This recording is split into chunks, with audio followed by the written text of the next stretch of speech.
Live from the Business RadioX studio inside Renaissance Bank, the bank that specializes in understanding you. It's time for North Fulton Business Radio. And hello again, everyone. Welcome to another edition of North Fulton Business Radio. I'm John Ray, and folks, we're broadcasting as usual from inside Renaissance Bank in beautiful Alpharetta. And if you are looking for a bank that you're not going to have to worry about picking up the newspaper on Monday morning and seeing them in the headline, Renaissance is the bank for you. They've got a rock-solid balance sheet and very extremely well managed. But here's the thing. They're a bank that is big enough to handle pretty much any need you can throw at them, but they're small enough to do it in a personal way.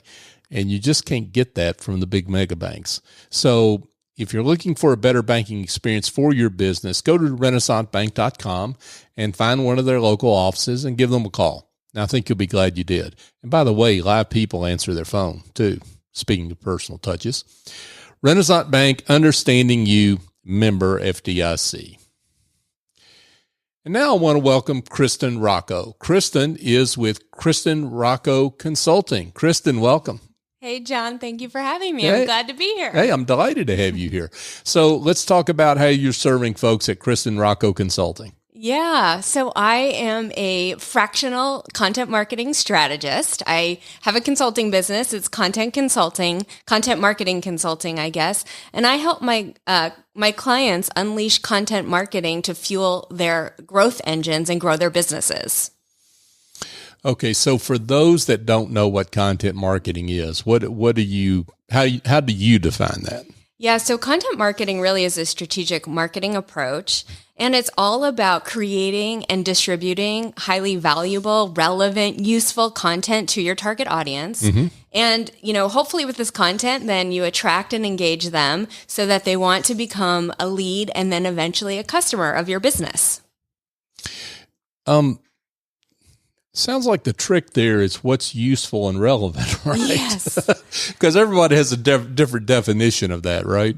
Yeah. So what I think is really cool about content marketing and how I eventually got into content marketing is by really creating and building relationships with an audience. Yeah. I love being able to understand what they need and really have a conversation, a two-way conversation, not just pushing at them content that, is going to force something down their throats, basically, but actually providing them useful and relevant content that is going to help them make a decision. Right. So that's what I love to do. Yeah. Yeah. Well, you brought it up talking about your journey. Let's talk about that. I mean, what led to you starting your own company? Yeah. Give us the backstory. Gosh, I can't believe I've been in business now for 15 years. Not my own business, but in corporate America for 15 years, which when I think back on it, I'm like, oh my gosh, how did that happen so fast?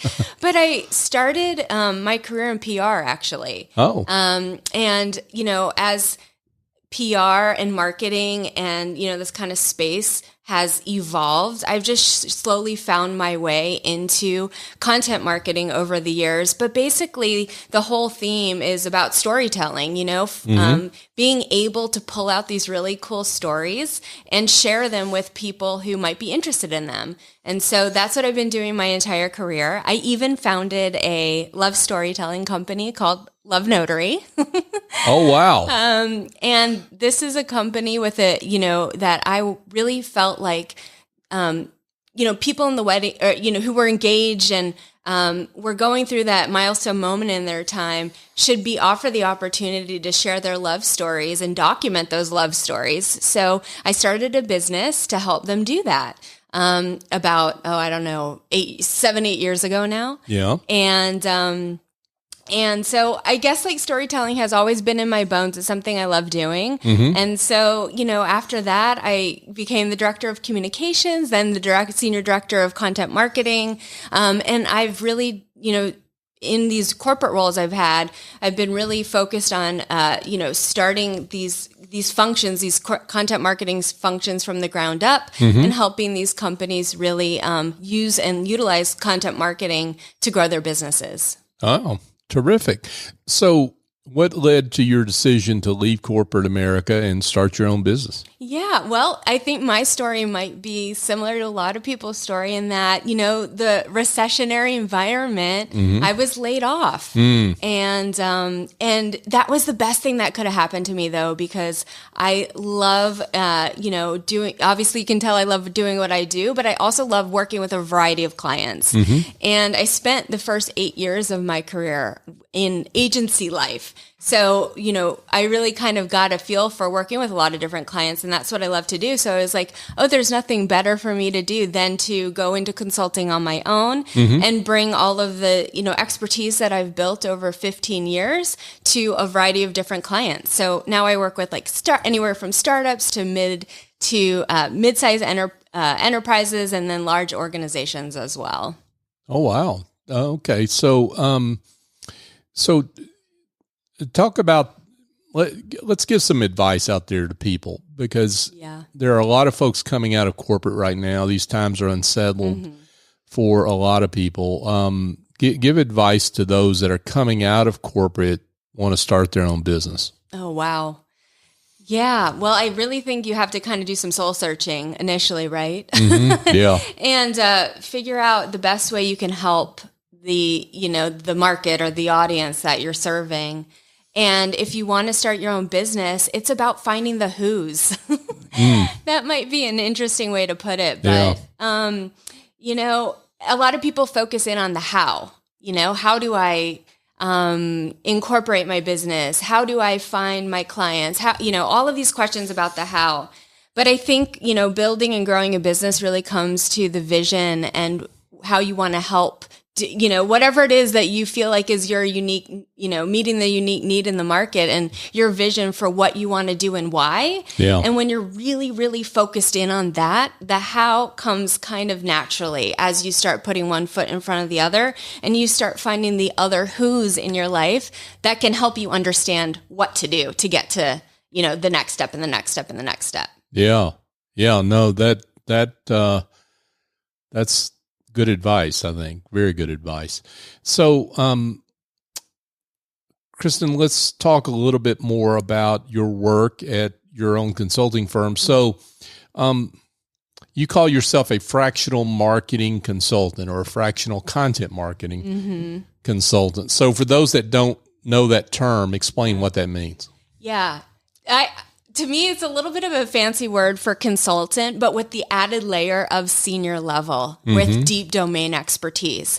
So a lot of people may have heard of fractional, the fractional term attached to like CFO or CMO, or I think you even said sales. Yeah. So it really is about, hiring somebody who's independent of a company, but has that senior level domain expertise that can help you achieve your goal or help you even strategize around your goal in that particular area and get to the results faster than maybe hiring on, somebody more junior level or just functional. So for example, to write a blog or a writer.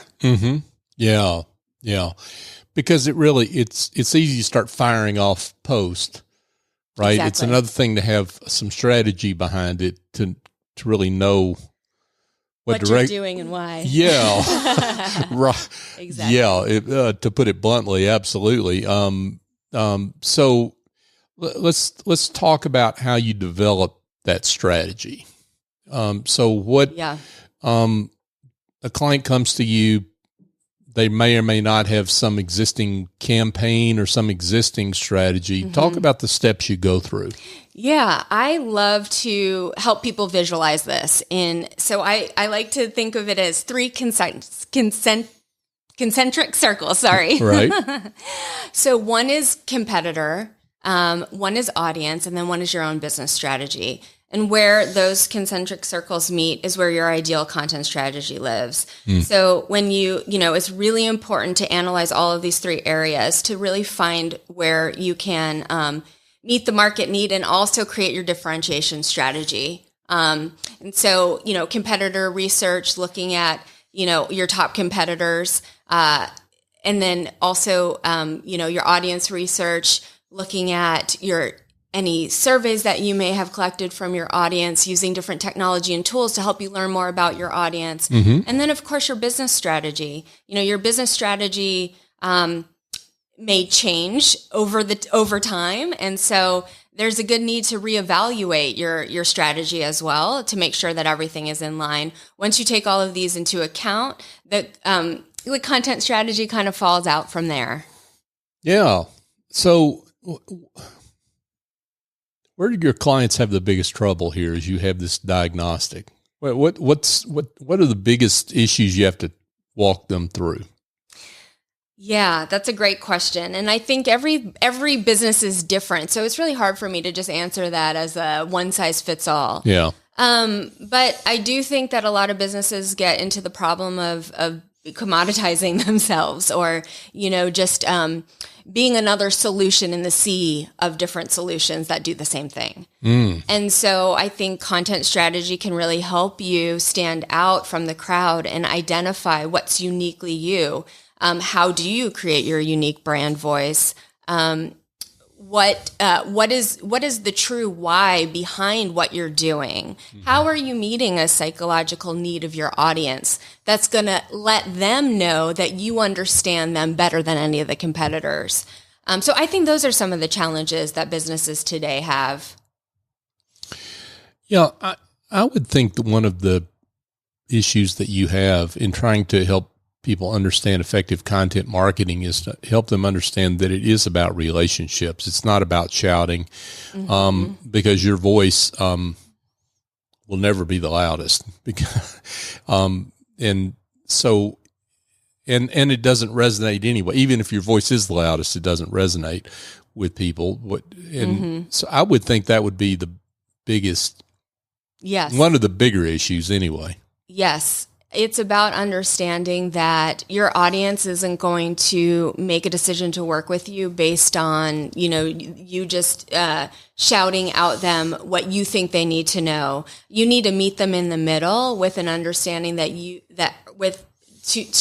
show them that you understand what problems they face, and that your company is best equipped to help them solve those specific challenges. And it's not about, every, message you put out there saying, work with me, work with me, work with me. It's building that, what I love to call the know, like, and trust factor. I suppose it's not just what I like to say. It's, kind of an industry term, right? But it's building that know, like, and trust factor that you're putting out, as I said in the beginning, useful, relevant, and authentic communication and content to help them along in their buying journey. So that's, a lot of businesses, I think, probably do have some problems too around thinking a little bit too much me first and not audience first. Right. Yeah, that makes sense. Kristen Rocco is with us, folks. Kristen is the head of her own firm, runs her own firm called Kristen Rocco Associates, and she's a fractional marketing consultant, fractional content marketing consultant. So let's talk about the symptoms, maybe the problems that businesses have that they need to identify that makes them think, I need to call Kristen. She can help solve our problems. What are those symptoms? I think there's 4 different types of symptoms, as you're calling them, or reasons why, businesses call me for support. One is just purely that they need to augment their marketing team. They are growing, and they know that they want to grow faster, or they want to grow better, or create better relationships with their audiences. And so they may have, some people working on their team, but they need to augment it with somebody who can bring that expertise at a higher level to help them get ahead faster. So that's one, right? And then the next one is I work with agencies as well, marketing and PR and advertising agencies, who also deliver strategy to their clients. But of course, their businesses grow, and sometimes they don't hire quick enough to, support all the need that their business has. So they'll bring on a consultant like me to help game plan and strategize for their clients. Right. I already talked a little bit about startups who, are focused initially on creating that MVP and finding product market fit. And so, their first few hires are around product development and operations, sales, to get those beta clients and customers, right? And so the minute that they find traction, or maybe now they've raised money and they're like, okay, I got to scale this thing, they quickly need some marketing support to help them do that.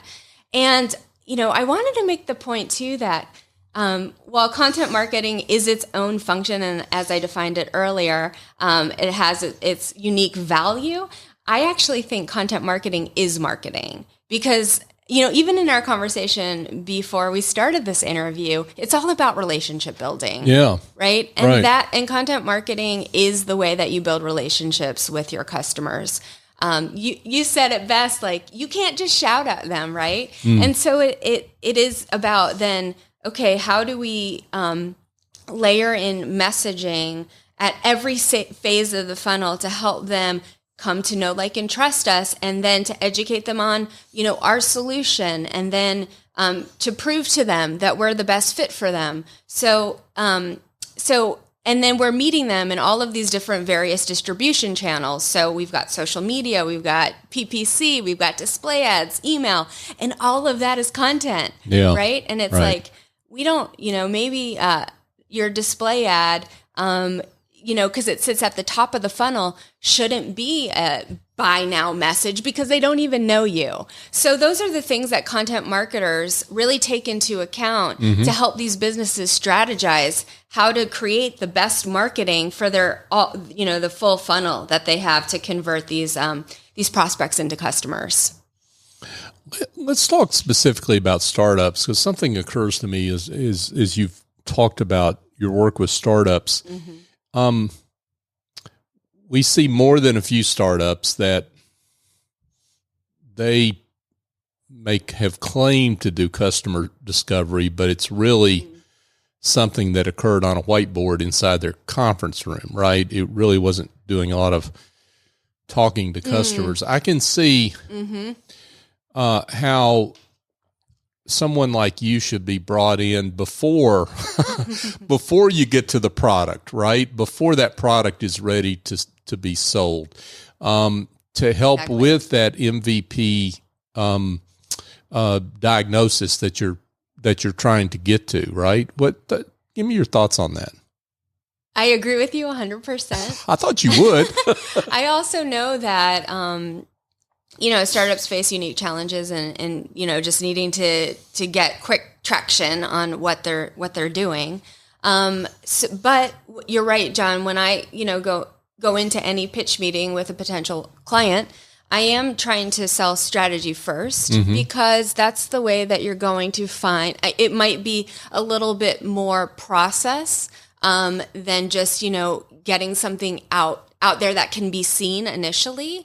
But it's the way that you're going to create the soundest approach to go to market. Right. And that's kind of what you're talking about. So you're right. When I, am in audience research, I am doing user interviews, right? I'm talking to the sales team. What are some of the biggest objections that your users are having to your products with your, with whatever you're offering, and how do you overcome those objections?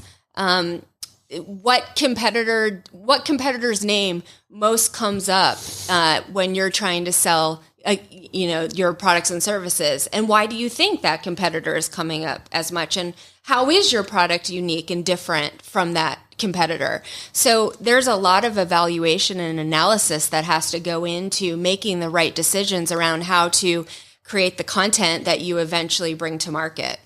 Yeah, that makes a lot of sense. And I would, well,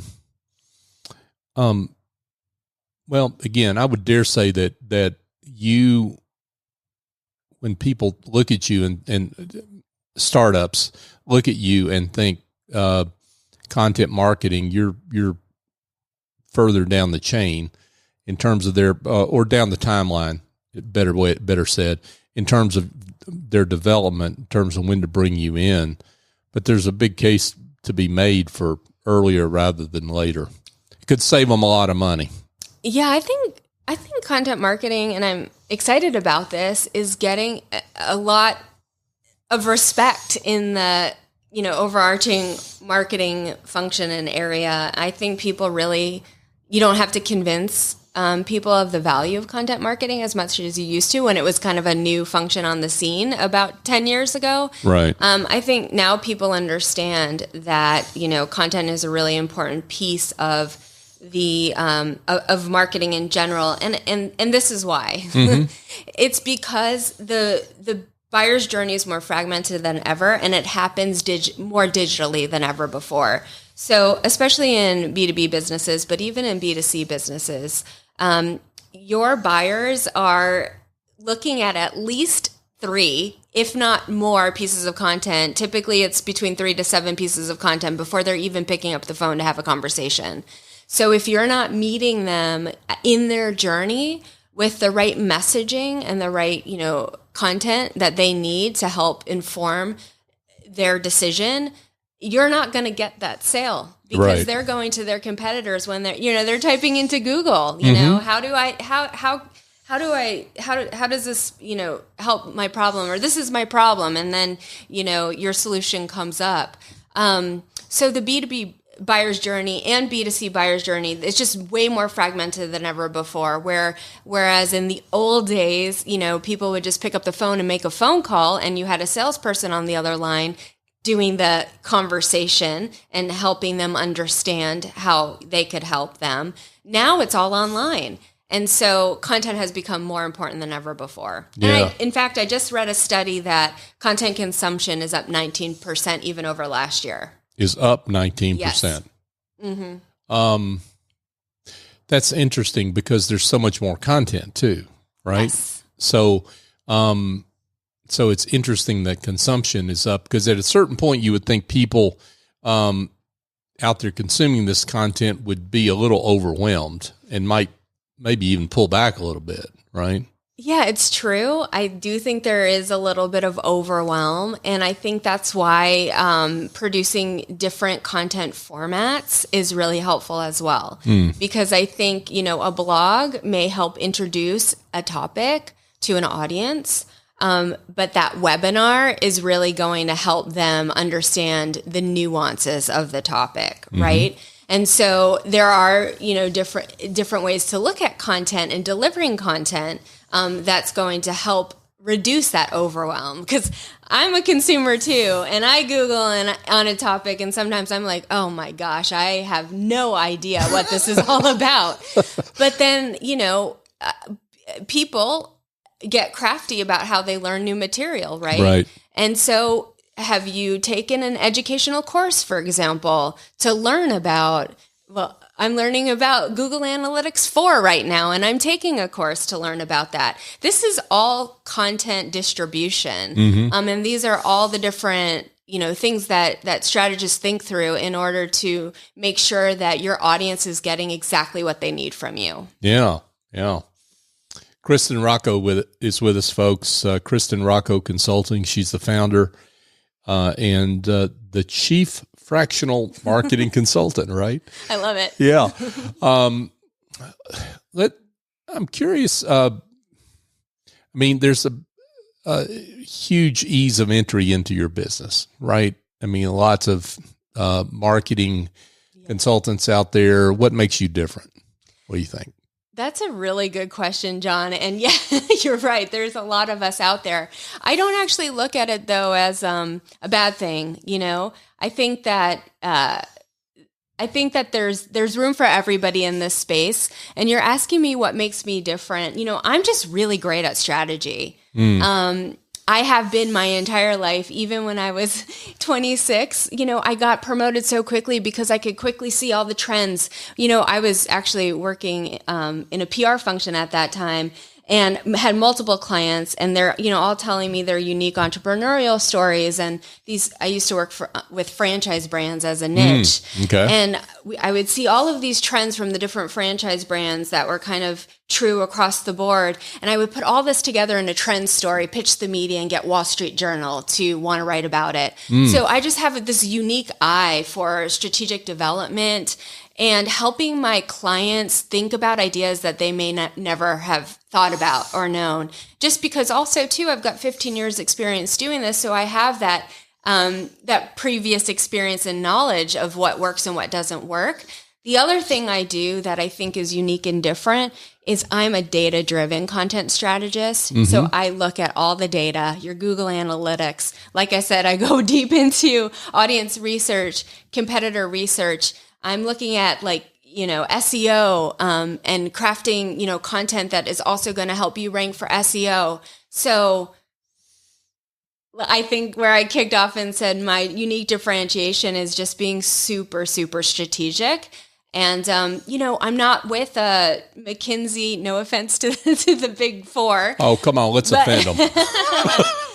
But, I think that's also a really big benefit for companies, especially, smaller businesses, startups. Those consulting firms are really expensive. And my knowledge and experience is as relevant and as on par as those big four firms are. Mm-hmm. Yeah. Be bold. I like that. We're going to talk boldness here in a second, folks. I would think one of your differentiating points, though, is your corporate background. Because when you talk about the value of your strategic eye, if you will, certainly there's some of that's intrinsic to you, but you've got a background in that, right.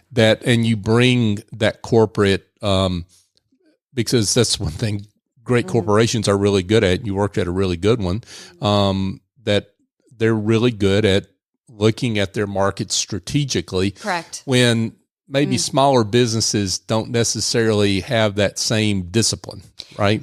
Yeah. Thanks for pointing that out. It's true. Yeah. Sometimes it's easy for us to kind of overlook some of the things other people can see in our backgrounds. And you're absolutely right. I think, my corporate experience and working for a lot of different brands has helped me gather so much diversity of experience that I can bring to the table and see all of the different approaches that come together to make marketing work for companies. Yeah. Yeah. Mm-hmm. Okay, so speaking of boldness, you've launched a podcast. We love podcasters. Imagine that here at Business Radio X. Your podcast is called Bold Moves. How Did You Know? Yeah. Okay, let's talk about it. Yeah, so I launched my podcast about 2 months ago, and I launched it based on a hypothesis that people who are decisive and courageous are the most satisfied and fulfilled in their lives. And I really wanted to dig deeper into how people define their own paths. A little bit too, I'm on this journey as well about trying to define my own path right now. And I think over time, we were all on that journey and taking various zigs and zags to do that. And I just want to encourage and inspire people to, be bold. And I don't mean be bold by taking huge, large, monumentous steps or dreams in their lives. But being bold can just be listening to your inner voice and doing what it is that you want to do, not influenced by other people, but following your own path and your own dreams. So my guests are, these people who have done pretty cool things and, paved their own paths. I've talked to many different business owners, but even on the personal side of life as well, people who I'm interviewing coming up, somebody who lives off grid in Arizona and is he leads his own hiking company for the Grand Canyon.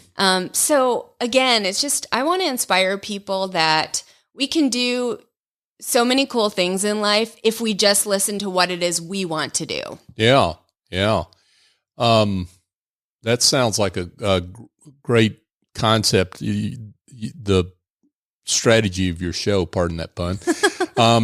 Let's tell everybody where you can find it, the usual podcast apps. Exactly. Yes. Yeah. Bold Moves. How Did You Know? It's on all the different podcast apps. And, I know for businesses listening in, there's a lot of, I have a lot of founders and owners of businesses on the podcast. And I think one of the things about, I'm I'm very inspired by entrepreneurs. And, one of the challenges that I think entrepreneurs have is working in their businesses, not as much on their businesses. Mm-hmm. And I think that there's something there about being bold too, is how do you kind of step outside of the everyday to think about and broaden your vision for your business to take that next bold move in your business. So I think it's relevant for everybody, and I'm excited for people to check it out. Yeah, that's terrific. Well, as we wind down here, I'd love to hear you tell us about a success story in your practice, in your journey that helps folks understand the great work that you do. Yeah, thanks, John. I appreciate that. I've been thinking about this a little bit, and I already touched on it, but I have two that come to mind. And so the first one is about launching Love Notary. Yeah. So as I, started to say, I had this vision that, engaged couples, or really anybody, should have their love stories documented. Mm-hmm. And I think that, down the road 50 years, you're not going to remember all the great details around how you came together and what your love story was all about in those beginning phases. We watch all of these shows on TV and movies, and we fall in love with love stories everywhere except for our own. And so I just thought there was a place in history for people to share their own love stories. And I'm counting this as a success story because I founded, a unique business never done before in a completely new niche, the wedding industry, mm-hmm. right? And so it was a little bit disruptive. And also, how am I supposed to get a message out about a need people don't even know that they have? Mm. And yeah. And that's where, my PR, my marketing, and my content marketing background really helped me get traction for this new business. Mm-hmm. So I was able to work with 50 clients in my first year and a half from all around the world. Wow. English speaking. Yeah. Working on my Spanish. Okay. So from Hong Kong, Australia, Hawaii, UK, and of course right here in the United States. So I think that was a huge success, and something that I was able to kind of generate out, speaking of bold moves, just generate out of my idea and a vision. And then the second one I would say is, and I didn't do a great job of explaining this at the beginning, but I have been hired at several different companies to build a functional area. Mm-hmm. And that was certainly true at my last company, as you mentioned, Fortune 500 financial technology company that I worked for. I was hired as the first content marketing director there. And, with the mission of how do we bring more prospects into our funnel through using content? And, did put together all the strategy and was able to, create their digital publication, the newsletter. I created all of the social media channels and helped, figure out what the distribution strategy would be for the social media channels and the right content for those channels. But I also created their marquee content marketing campaign of the year around a trends report. Right. Because, again, just looking at and digging into the data to see what the audience was really resonating with. And what I saw was that the audience was loving this trends blog article that we wrote. And then I, had some conversations internally with the team. I think we should make this bigger than just a blog article. We should make this a full-blown report. And so then, of course, it became a very collaborative effort with several, other team members. In fact, the entire marketing team to make it its kind of pillar content piece over the year. And now it is the number one marketing campaign that's run all year. Oh, wow. Congratulations on that. Thank you. So that's wonderful. Well, Kristen, this has been great. I can't imagine there aren't some folks that out there that wouldn't want to be in touch with you after hearing the great story you've told about your journey and how you're helping folks. So let's give them directions on how they can find you. I appreciate it. Thank you, John. Mm-hmm. It's simple. They can find me at KristenRocco.com. Easy enough. KristenRocco.com. Kristen, Kristen, Rocco.com. That's right. Thank you. terrific.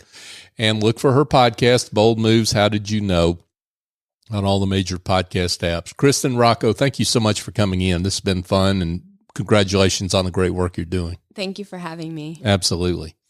Hey, folks, just a quick thought for you. If you're having dysfunction in your business, in that back office where there are administrative tasks that are piling up that you're not getting around to doing, where you've got bookkeeping issues, or maybe you've got a presentation that needs to be prepared and you haven't even opened up PowerPoint yet. Well, I've got a suggestion for you. It involves picking up the phone and calling Chief Executive Angel Essie Escobedo.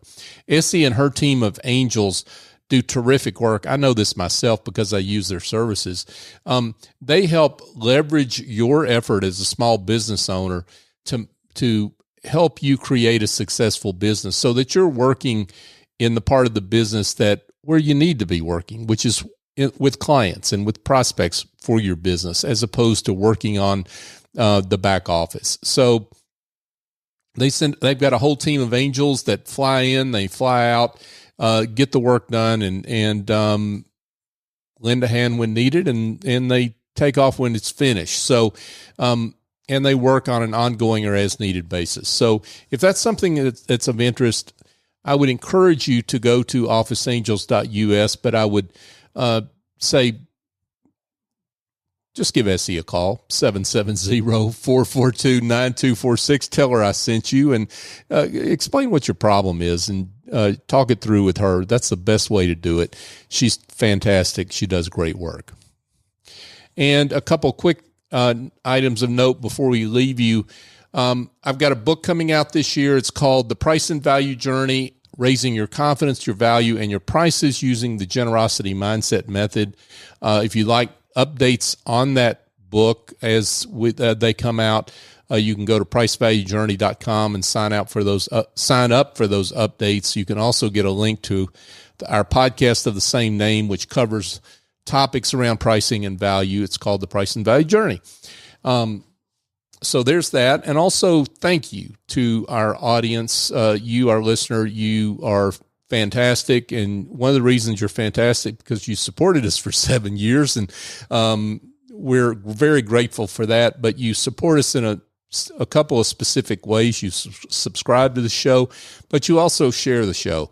And we're really grateful for that because we're looking to highlight great business leaders like Kristen who do great work, and that work deserves to be found. So you help us help them get found, and we're grateful for that as we try to fulfill our mission to be the voice of business in North Fulton.